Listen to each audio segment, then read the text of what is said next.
Let's go ahead and get that recording going. Thank you, Zoom robots. So hi everybody. Y'all remember me. I'm Alex. I'm going to be your moderator for this one. But you are not here to hear from me. You see me all the time. You want to hear from Brad. So Brad, may I have you introduce yourself, please? Good morning, everyone. Brad Rosenfeld. I'm one of the partners. There's three of us at Culture Creative Entertainment, which we started about 2.5 years ago. All right, awesome. I love it. Cool. So let's go ahead and get into that panel. So my first question for you, because we're going to start things off on a positive note, what do you love the most about your job? That's a good question. Well, first of all, I love working with writers. I've always been a writer's agent. I love coming in when I think I'm coming in for a specific thing. I get thrown a curveball. Like what you think is going to happen on a day-to-day basis, it always changes. Just an example, like I got an email Friday night at 8:30 at night when I thought writers were completely passed on for a specific TV show. And then the producer emailed me Friday night at 8 o'clock saying, your clients are still in the mix. We'd like to meet with them again on Tuesday. So totally unexpected. Workday was over. I just like being thrown curveballs. It's the unexpected is what I really like and admire. And I love that there's no rules in our business. When people say there are, I kind of operate where there are no rules. So I would say that's probably it. All right. I like it. It. Okay, cool. So I imagine you probably prepare writers to go and pitch a lot. So if that is in fact true, my assumption is correct. What is some pitching advice that you give your clients when they're getting ready to go pitch their projects? What do you tell them? I think writers have to first realize that executives hear multiple pitches every day. Mm-hmm. So attention span is very short. So my best advice is trying to get people's attention quickly. You have to hook somebody.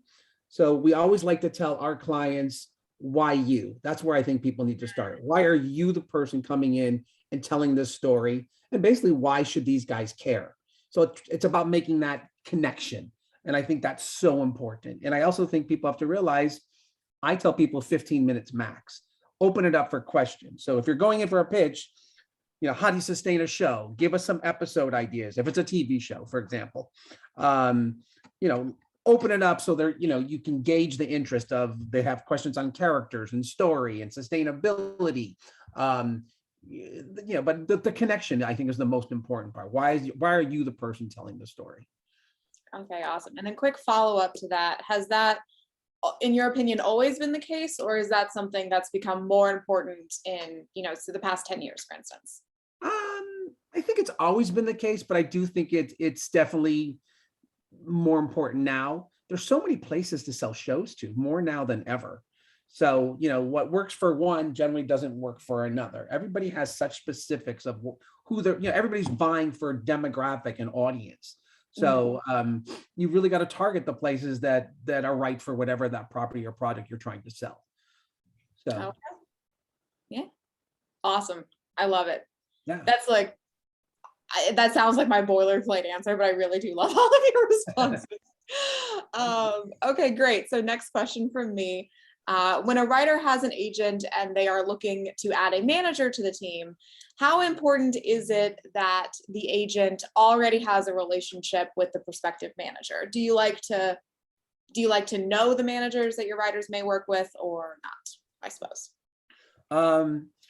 It makes life easier if I have a relationship or one of my partners has a relationship with the manager. Ultimately, I think what's more important than anything is that the manager is passionate about the writer or the client. I think that's first and foremost the most important thing, because if I'm passionate about the client and the manager, whether I know them or not, is passionate about the client, we now have that connection. We both are passionate. We both are going to work. It certainly helps if I know the manager, such as, that I have certain strong relationships at places, they have certain strong relationships at places. It's about working together, and it's about communication at the end of the day. That's the most important thing. I'm happy to work with managers that I don't know. and hopefully get to know and establish a relationship as well. But as long as we have that common bond with the writer or the client, I think that's the most important thing. And they have to be passionate about the writing, because that's what gets the client the meeting at the end of the day. It's what's on the page. So yeah. All right, good. I like it. yeah. See, I told you it was going to sound like a boilerplate answer, No, but I really do enjoy it. no, good question. All right, awesome. So next one, and this is something that I tell writers to have these questions prepared. So I would love to get your perspective on it. What questions should a writer have prepared, or what should a writer be asking when they are meeting with an agent who is interested in signing them? Just so I understand, you're asking what questions writers should ask their agents when prospectively looking for someone? Yes. So in your opinion, what should a prospective client be asking you before you all agree to work together? I think it's important when looking for an agent. I think they should know that the representative doesn't have a ton of people in their space. So if you're a baby writer, are you one of 10? Are you one of 50? Are you one of 20? If you're a diverse writer, and you're Latino, do you have a lot of other Latino writers? I think, a lot of people always ask, like, how many clients do you have? Which I never really understand, because I've never taken the time to count them. I mean, obviously, you don't want to have a roster of 200 clients that aren't working. So, we're very managerial at Culture Creative. So we're very specific. We're very targeted. When we submit writers, we're not submitting 50 or 100. We're submitting 2 or 3, or sometimes we're like, we don't have the right person. And I just think we're more managerial than I think most agents are. But I think that's probably the most, is just, how many people do you have that are similar to my sensibility? If you're a comedy, if you're a procedural writer, how many other procedural writers, how many other people at our level, how we work together, how we share information amongst one another at the agency, I think is important. If I sign someone and I'm passionate, I have the support automatically from my partners and the people that I work with. We do all share information. So I think it's just getting a sense of how you're going to be working together. But again, it all starts with the writing and being passionate about that writer on the page. I would say that's 50% of it. I think the other part is putting somebody in a room and making sure they're, it's a relationship business. So yeah, it really is. Yeah. It really is. Yeah. All right, awesome. So next question for me, which I suppose is kind of a follow-up to this. And I don't know if we can speak for all agents, but perhaps, from your perspective, how hands-on should a writer expect their agent to be with them? Are you checking in with them every month? Do you check in with your clients every 2 months?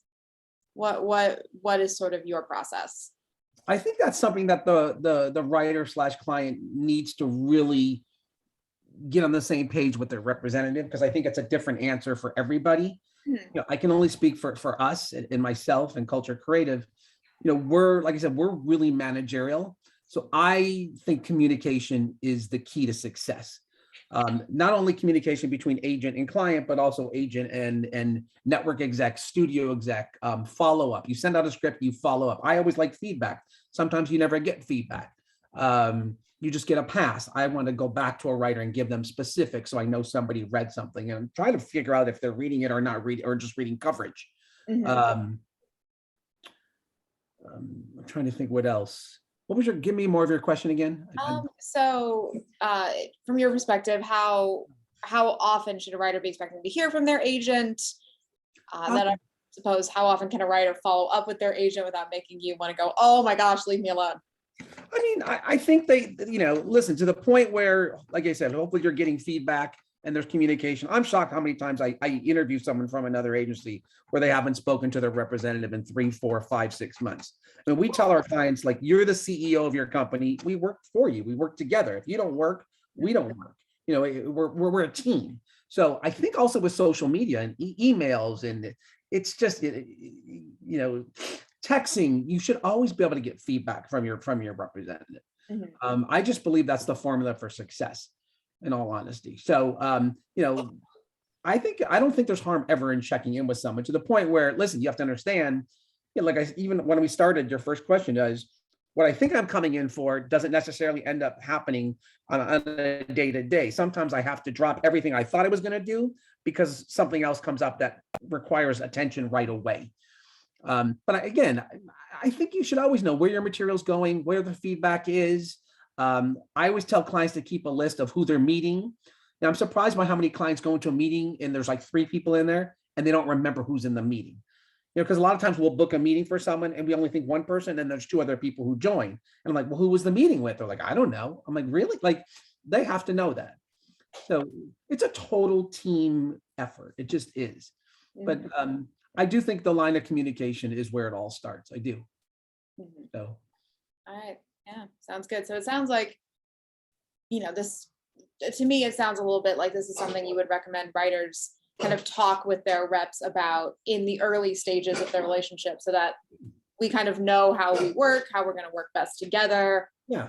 And I guess sort of like what the protocol is. You have to establish that from the get-go when you sign with someone, the expectations, let's just say, how much is too much, how much is too little, how much is not enough. But there has to be that dialogue back and forth. If you don't know where your stuff is going and you don't get feedback on the material that's going out, what's the point of having a representative if there's no dialogue between the 2 of you? Yeah, So. absolutely. Because I know a lot of sort of emerging writers get signed with their first agent or signed with their first manager. And this conversation doesn't get had, or perhaps doesn't get had as thoroughly as it ought to. Then they get a little bit nervous about being the one to reach out and go, hey, can we do this? I think because they're afraid to alienate their reps. So I mean, I think it's kind of silly, Alex. I'll be honest with you. I agent as if I use my other relationships outside the business, whether it be with my wife, whether it be with my friends.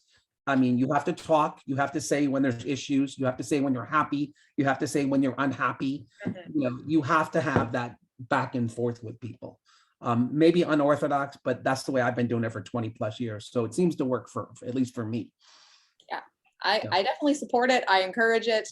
I am all for active and healthy communication with everyone in your life. So you're speaking my language. Okay, great. So next, I took us on a little rabbit hole there, but I was like, this seems important. Let's address this. So next question from Joey. So besides a script, are there any other formats that a writer might have in their portfolio that excites you? So plays, books, articles, songs, perhaps. Yeah, I mean, everything helps. It's really a matter of, again, if it's for television and you're trying to staff a writer, how you can express that client's voice to somebody. So obviously most people, back when I first started aging, everyone had spec scripts. You would write a sample of an existing TV show that everybody knew, whether it was Seinfeld or Friends or Curb Your Enthusiasm, the shows that everybody watches. I'm just using sitcoms as an example. Today, it's rare that anyone writes a spec script. Everybody wants to see your original voice. Most people want to read an original pilot for TV. But we've certainly staffed people off of plays. We certainly have staffed people off of short stories. I think everybody should have a pilot, but I do think those other things that I just mentioned could certainly complement a pilot. But yeah, just anything that just showcases your originality and your voice, I think can work. But most people, at least for TV staffing, whether it be an hour or a half hour, they want to see that you can write the structure and the format. So I think it's important. I think it's important to have that. All right, sounds good. You heard it here first, everybody. Yeah, the exception to that though could be somebody's background.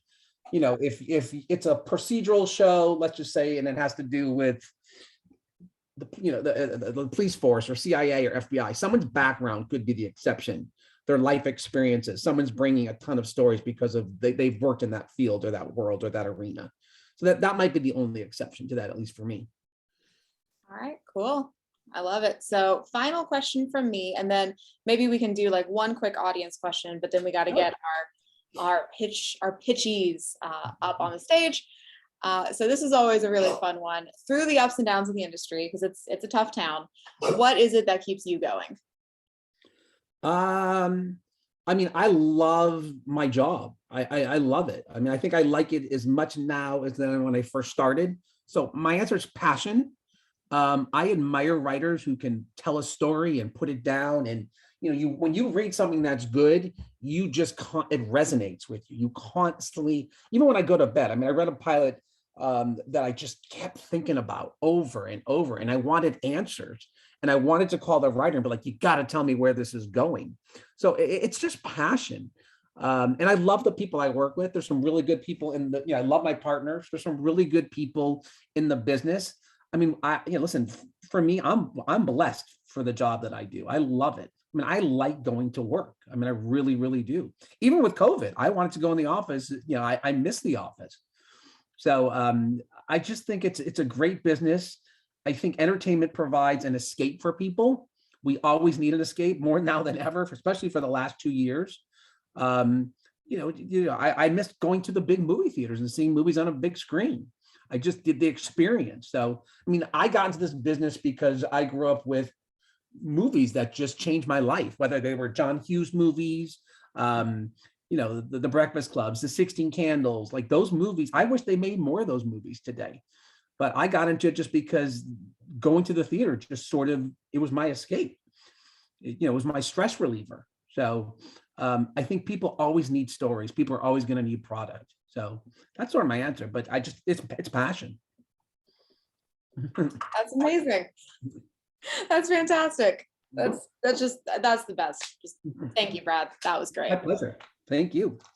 Okay, cool. So I think we can probably do one quick audience question, and then we got to get the crew up here. Sure.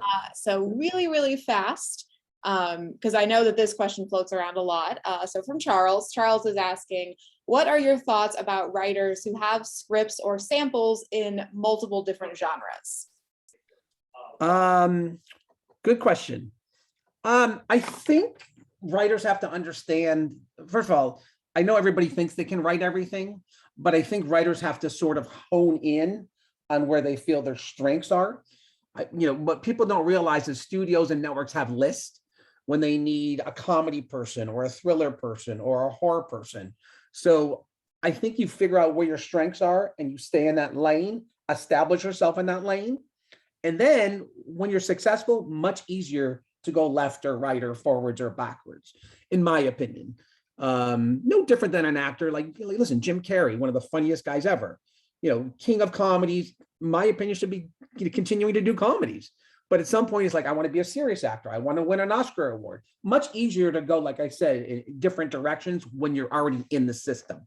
Getting into the system, based on your material, based on your life experience, based on the stories you have to tell, try to get people to think of you in a very specific way. Nobody thinks of someone as, especially when you're beginning your career, as you can write comedy, you can write drama, you can write horror, you can write sci-fi. It's too much. Be very strict, have a strategy, have a plan. That's sort of my message to Charles.